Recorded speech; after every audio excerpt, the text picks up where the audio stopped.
What up, world? This is the GoalNet, aka TGN Golf in this case. And today we are here to talk about the Monster Mat. Started a little while ago and looping back to close out some of the content I am creating around your own home simulator system. I purchased a ton of different golf mats on the market, and check out the other series of videos with the TGN Golf logo flag, and that should let you know where you can find the other mat videos.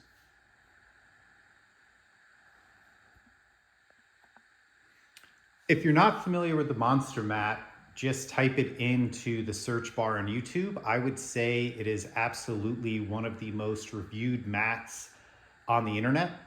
I have a sneaking suspicion that the company behind Monster Mat probably sent a lot of golf influencers the mats to test.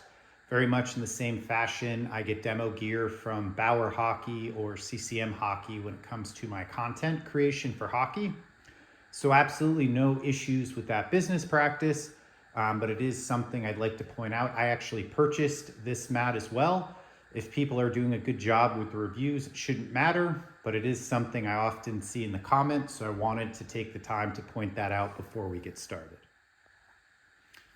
So for me, the Monster Mat has a lot of good things going for it, and I would definitely say, depending on how you define value, it might be the best value in golf.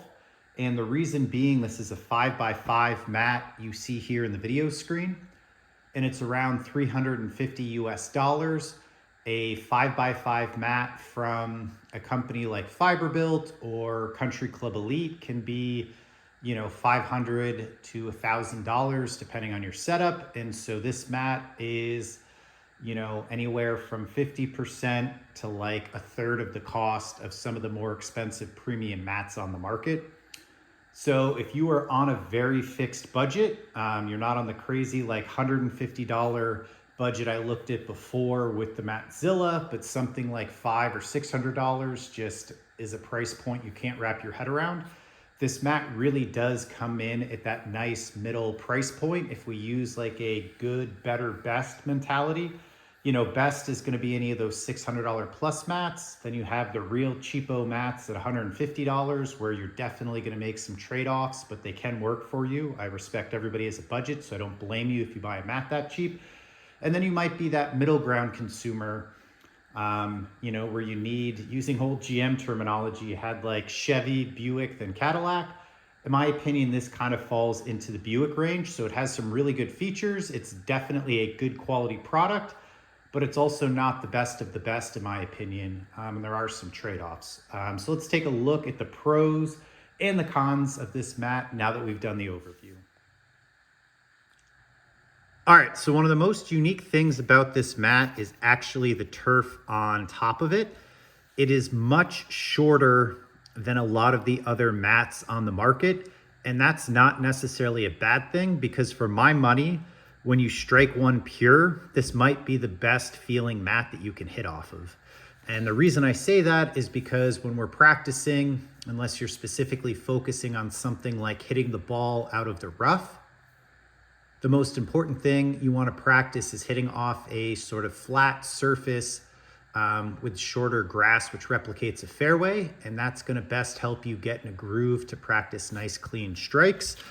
And if we look at this mat, it is a much shorter mat than a lot of the other ones on the market.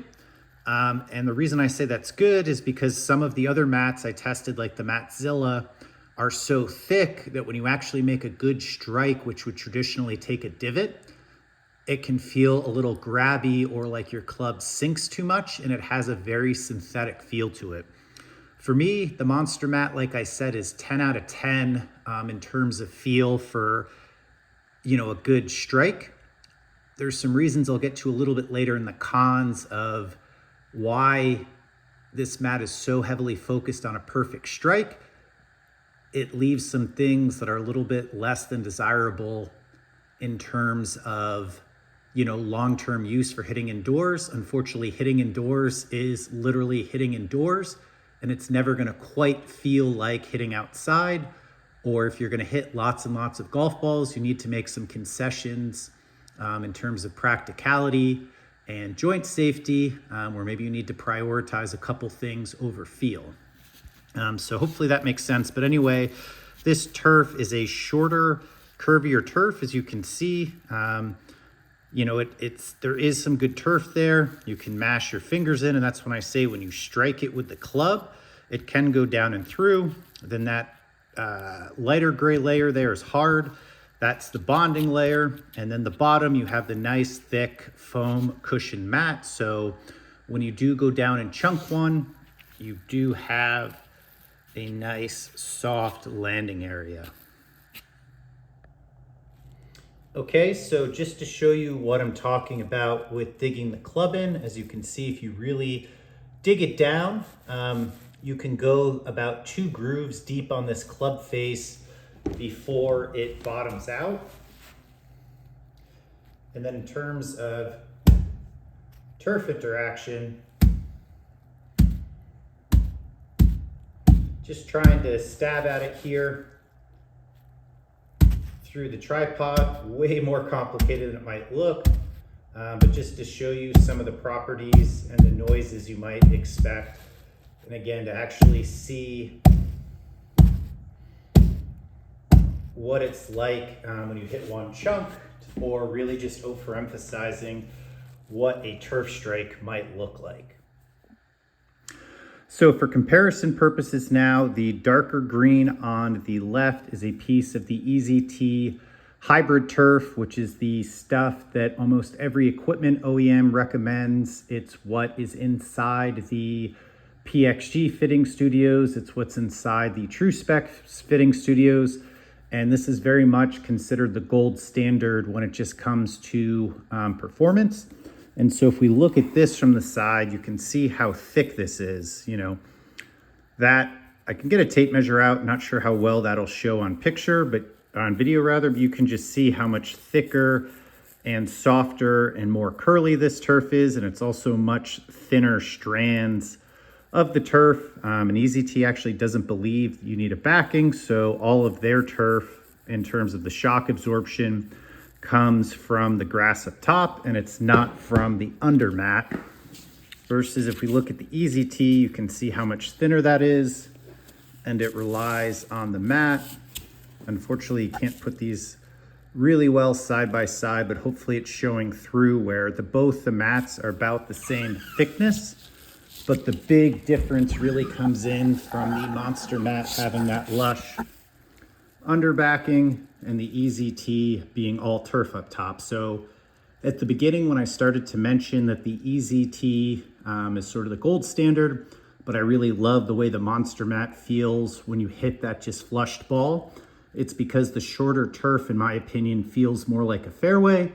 And when you take just a little bit of the mat, it actually has a really gratifying sensation like taking a divot, and you just don't get that with the EZT. And in my opinion, that happens because of the construction difference. One of the last really cool features about the Monster mat is it actually leaves a witness mark from your club strike. And there's a lot of mats, if you check Amazon or Instagram, where it's designed to show you your club path, where they have a really thin piece of turf, like a shaggy carpet. And when you take a swing on that grass, it'll leave a mark so you can see if you're doing an outside in, an inside out, or a straight path. Although it's not necessarily by design, the Monster mat actually does give you some of that. So awkward stance here, just trying to focus in with the club on the video, but you can see, take it back.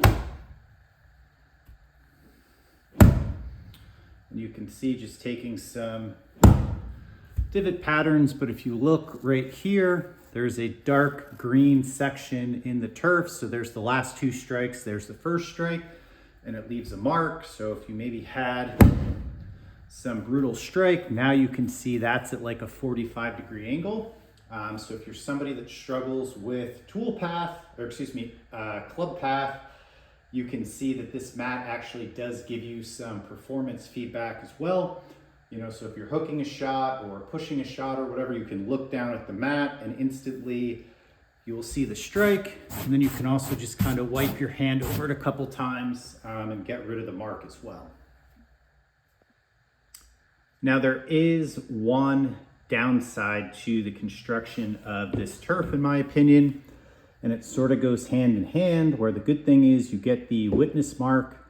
The bad news is, though, unfortunately, it stains your clubs. So it does wipe off. This was literally about 10 swings off camera. So like the 3 swings I used to do the witness mark video, and then about 7 more, and it gets really filmy. So if you have a little bit of patience, it really isn't that hard to wipe off, but I can say if you're hitting balls pretty regularly, it's a very first world problem for sure. But you know, when you're dropping $350 plus on a piece of plastic to hit golf balls off in your garage, like, it's kind of ridiculous when you put it into that context. It's a really frustrating problem. And one of the things I found is when you're playing indoor simulator golf, you know, you're trying to maybe play quickly and you rotate your clubs and you don't wipe it off every swing. And, you know, maybe you leave something like a pitching wedge, and it's just an old club I grabbed to illustrate some of the points with the video with the turf interaction. But anyway, a club like this, your pitching wedge, you might hit 3-4 times in a round. If you forget to wipe it off at the end of the session and you leave that stuff on for a couple days and come back and be like, whoops, forgot to wipe my pitching wedge off, it is really hard to get off once it's caked on. So as you could see, instantly when I wiped it off after those swings, it comes off very nicely, but it is an absolute bear to get off if you forget to clean your clubs. And then as you can see as well, these are the shavings that pop off. I know Monster Mat has mentioned that if you wash your mat, these stop flaking, or after you use the mat for a while, it stops happening. I personally did not experience that. I will always maybe give a company the benefit of the doubt that maybe I didn't wash the mat thoroughly enough, but I'm also not an idiot. So I would imagine many people might have a similar experience with this like I did, but you can see you're gonna get those shavings. And so that really highlights my biggest negatives with this mat.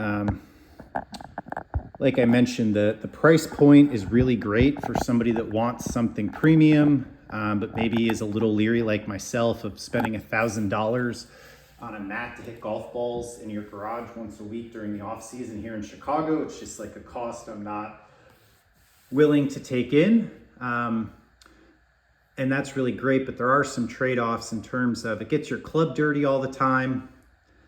And, you know, it's just kind of a mess with the shavings and everywhere.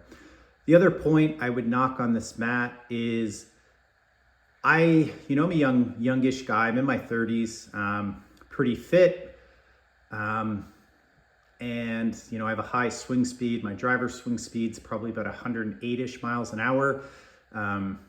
You know, this is based off launch monitor data, so not crazy high, like above the 110, but by no means a slow swing player. And there are times where I mentioned this mat that's very thin feels unreal on perfect strikes. It feels really bad when you hit a chunk. I never got pain per se, but it is just an awkward swing which stops you dead in your tracks. And if you're somebody that's looking to improve yourself, you know, by practicing at home, and you are somebody who may be susceptible to hitting a lot of chunk shots, I'm not sure this is the best mat for you.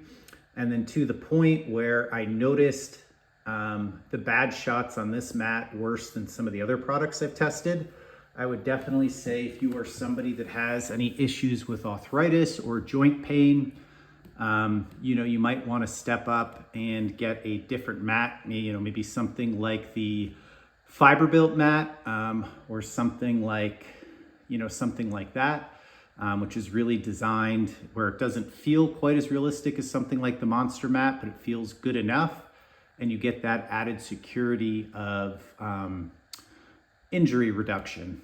And then there's also the Tartan Turf mat, which I'll be testing as well, which is also known more commonly as the Bullseye Golf Strip. Same company, same product. Spoiler alert, that is the mat I settled on. and I'll get to that in a further review upcoming, but just wanted to share that as well. All right, so thanks for watching this video with TGN Golf. If you like this comment, please write down below and let me know. Obviously, I traditionally focus around hockey and goaltending content, and that's where I built my name, but I also love golf and did decide to invest in a home simulator last year and did it very much on a shoestring budget and was very comfortable trying things that were returnable. So did, have a lot of trial and error. So definitely have some more content which could be created. If you're interested, let me know. And thanks again for making it all the way to the end of this video. Just to summarize everything we did in this video, the high points for this mat, the cost, I do think that if you're just going dollar for dollar at $350, it's hard to get a mat that has this great a level of feel and has that nice thick padding on the back of it. I've seen a lot of people buy like gym tiles or loose foam and glue it to a cheaper mat, and that's really a lot of work, and I don't think the quality is good. And that's where if you start doing the math that you're spending like $100 on a hitting mat, and then you're spending $80, $200, all of a sudden for another $100, $150 more, you get something that's more durable, produced by a manufacturer with proper bonding techniques, not spray glue. And that's where I say, I think this is a really good value, although I wouldn't say it's a cheap mat. The feel is like 10 out of 10 on those perfect fairway striked balls. And that 5x5 hitting side is awesome. It's a square mat, you can turn it around. It doesn't take a real tee, but they do send you with tee holders, which work perfectly. And I actually like those better personally than sticking the real tee in the thicker turf like the Easy Tee. I just don't think it holds strike after strike, just hitting off a mat. The low points for this are the flaking. The mat is just kind of messy. You get those little green shards everywhere.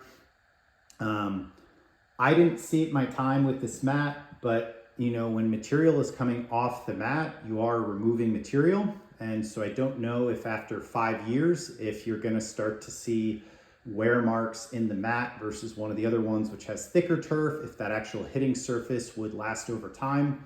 I don't have the data point to say yes or no, but it is something to think about. The club dirtiness, aside from the shavings you get on the ground, is a real issue. It might annoy some people, and so I point that out. And then, like I say, if you're somebody who has joint pain, that didn't affect me, but knowing how this mat feels because it has a thinner turf on those bad strikes, I would be concerned if you have a sensitive wrist, elbow, or shoulder, that this mat may not work for you. Again, that's not something I can physically test. My joints are in good shape, unfortunate, but it is something based on my experience I'd like to share with other prospective buyers. So if you're a young stud golfer that barely hits chunky shots and wants the best feeling mat, and maybe you're on a budget, I would say the Monster mat is like the perfect mat for you. If you're your traditional, mid-handicap golfer that's looking to improve, and maybe you're in your 30s, 40s, whatever, or you're gonna hit tons and tons of balls in your garage, I don't know if this is the right mat for you. So like I say, tons of pros about this mat, but there are some cons, and there's a subset of golfers. Again, you're gonna strike the ball really well, you're really not worried about joint pain, and you're on a budget, and you don't mind like saving anywhere from say $250 to $750, depending on what mat you buy. You're perfectly happy to, save $500 and just when you're done hitting a club, rub it off. This mat's gonna be great from you. If you're a pickier consumer, you have joint pain, you do potentially have more money to spend on an overall better product, then I would probably skip the Monster mat. So like I say, this is truly, there's some things I love about this product. There's some stuff that I think needs improvement, and it didn't end up being the final mat in my home sim, but it's definitely something that I think a lot of golfers, and especially better golfers, might really relish and enjoy this mat. If you have any further questions, hit me up down below. And like I said, also, if you like more TGN golf content, let me know and I'll continue to make some. Thanks guys, this is the GoalNet signing out.